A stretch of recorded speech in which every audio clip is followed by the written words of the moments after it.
March 5th, 2017. Got some updates on this hacking of Trump Tower. It's called Deep State Gate now in the headlines at Breitbart. It says Democrats, the Russian hacking conspiracy theory has backfired. Former Bush Attorney General McCaskey said Trump was right, that there was surveillance. Now the White House is saying, but Obama didn't do it.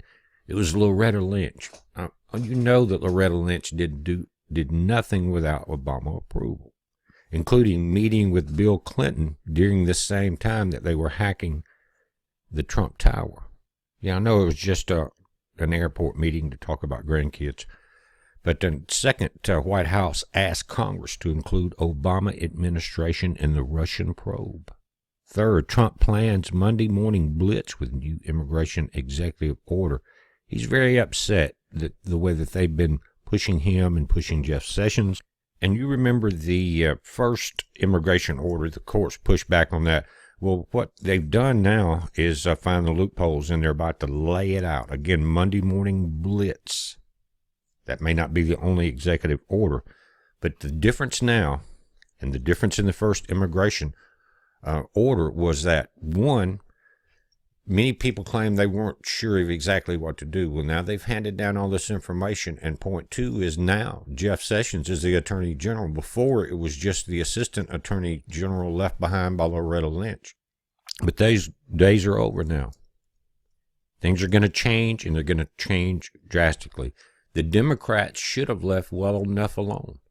They lost the election even with hacking Bernie Sanders, with cheating Bernie Sanders, with giving Hillary the information before the debates on the questions, tapping Trump Tower. They still lost.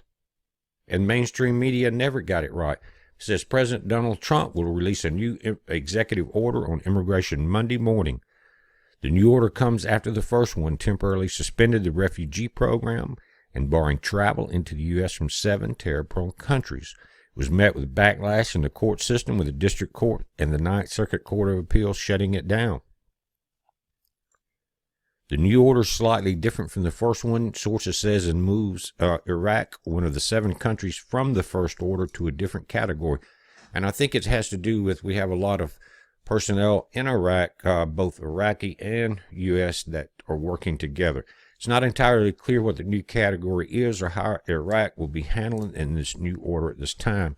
It is also unclear what other changes may be made from the first order, including, in particular, how the new one will handle the refugee program. If you saw the speech before Congress the other night, Trump said, as we speak, people are being deported. Said when Trump first rolled out the order, he was met with weekend protests at airports. We saw that nationwide by progressive activists and members of the Muslim community in his first full weekend as president. Then acting Attorney General Sally Yates refused to enforce the order. Trump fired her for failing to serve the Department of Justice honorably by enforcing the laws she had previously agreed to. Since then, now former Senator Jeff Sessions of Alabama has been confirmed. That's what we're talking about. Says we've taken this is Sean Spicer comes in. He says we're taking the court's opinion and concerns into consideration, but the order is finalized. It is now awaiting implementation. What we want to do is make sure that we're working through the departments and agencies so that any concerns or questions are handled on the front end, but we are acting with appropriate haste and diligence to make sure the order is done in an appropriate manner. Guys, it was almost like firing a shot over the bow to see the reaction. Think about it, it's an excellent chess move, and when they came out with the first immigration order, they started a movement through ICE. We saw that, and we've seen it continue. But we saw the reaction of the courts and the judges, the sanctuary city mayors and sanctuary city state governors, things like that. And now it's kind of like rats on a sinking ship. We know who they are. And guys, it's all about protecting this country. That's what we're trying to do instead of disable it by disabling the military, the banking system, and trade system, everything else. But here's what's about to happen. You look at Jeff Sessions on the top. Chapter 115, this is 18 of the U.S. Codes. Treason, sedition, and subversive activities. Think about what you're looking at.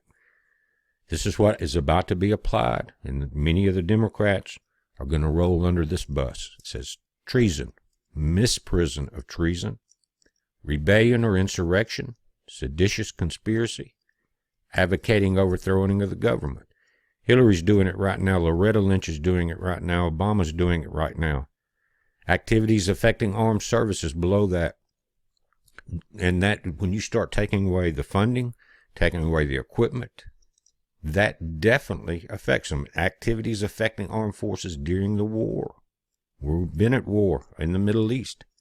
Think about the things that lead to charges of treason and sedition. And it talks about organizations. And we've heard them talk about possibly outlawing the Muslim Brotherhood, as they have in other nations around the world. It already has been done. But they were best friends with the White House. Sessions says, we're having a lot of trouble with leaks. A lot of it would appear to be in violation of the law. He was letting them know. And if you look at this particular code, in the treason section 2381, it says, whoever owing allegiance to the United States levies war against them or adheres to their enemies, giving them aid and comfort within the United States or elsewhere, is guilty of treason and shall suffer death or shall be in prison not less than 5 years and fined under this title but not less than $10,000 and shall be incapable of holding any office under the United States. Think about what we're talking about. You've seen the Soros organizations. Section 2382, misprision of treason. Whoever, owing allegiance to the U.S. and having knowledge of the commission of any treason against them, conceals or does not, as soon as may be, disclose and make known to the same to the President or to some judge of the U.S. or to the Governor or to some judge or justice of a particular state, is guilty of misprision of treason and shall be fined under this title or in prison not more than 7 years or both. If you think about that clause, it's going to allow an out for a lot of Democrats that have not participated but are aware of it, so they don't go to prison along with Pelosi and Schumer and Clinton and Obama and Loretta Lynch. Shall be fined under the title or in prison not more than 10 years or both and shall be incapable of holding any office in the U.S. Again, September 13th, 1994, last revision. Bill Clinton did not want to face the masses. He did not want to see the American people revolt against what he was doing. He was preparing an out for him, Secretary of State, Obama, many others. They did not anticipate the deplorables. And that's what we're seeing now again. Clinton changed a lot of this, and now it's going to come back and bite him. Seditious conspiracy. If two or more persons in any state or territory or any place subject to the jurisdiction of the U.S. conspire to overthrow, put down, or destroy by force the government of the United States. Soros, Obama, Clinton, Loretta Lynch, are you listening? Or to levy war against them or to oppose by force the authority thereof, or by force to prevent, hinder, or delay the execution of any law in the U.S., or by force to seize, take, or possess any property of the U.S. contrary to the authority thereof. They shall each be fined under this title in prison not more than 20 years or both. Again, last update, September 13, 1994, Bill Clinton, advocating overthrow of the government. That's what they're doing. That's what every one of them are doing, guys. Whoever knowingly or willfully advocates, abets, advises, or teaches the duty, necessity, desirability, or the propriety of overthrowing or destroying the government of the U.S. or the government of any state, territory, district, or possession thereof, or the government of any political subdivision therein by force or violence, or by the assassination of any officer of any such government, or whoever with intent to cause the overthrow or destruction of any such government prints, publishes, edits, issues, circulates, sells, distributes, or publicly displays any written or printed material advocating, advising, or teaching the duty that, and again, to overthrow or destroy any government in the United States by force or violence, or attempts to do so, or, get this, whoever organizes or helps or attempts to organize any society, group, or assembly of persons who teach or advocate or encourage the overthrow. Think about this. You could name several dozen groups that we know already that fit into this. Now, what has Trump prepared? Let's go back to February 9th, presidential executive order on enforcing federal law with respect to transnational criminal organizations and preventing international trafficking. I threw the Soros thing up there because of this transnational criminal organization. Because he has overthrown governments, he has been banned from some areas of the world, is wanted in some other areas. Then what we're seeing is it is a criminal organization. They have set him up. He's not the only one. But he's the leader of many. So this order, going back February 9th, set in place the ability to do this. This one also, February 9th, presidential executive order on a task force on crime reduction and public safety. This has everything to do with immigration, but not just that. It's shall be a policy of the executive branch to reduce crime in America. Many communities across the nation are suffering from high crime rates, and it's talking about immigration crime rates.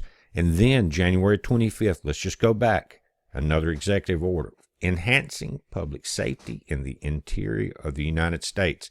Now, this has a lot to do with that code that we read. It talks about sanctuary cities.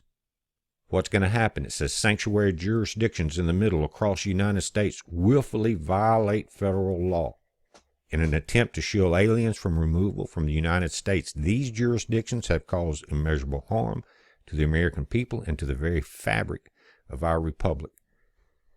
This is what's about to happen, guys. Mark my words. I told you in the last video he was getting tired of the crap. He was being patient. But it's about to go down, and we're about to see a lot of draining, not just in the D.C. swamp, but in the entire swamp that affects this nation. We'll update this in the morning, guys, as soon as the executive order is announced. This is a heads up. Be safe.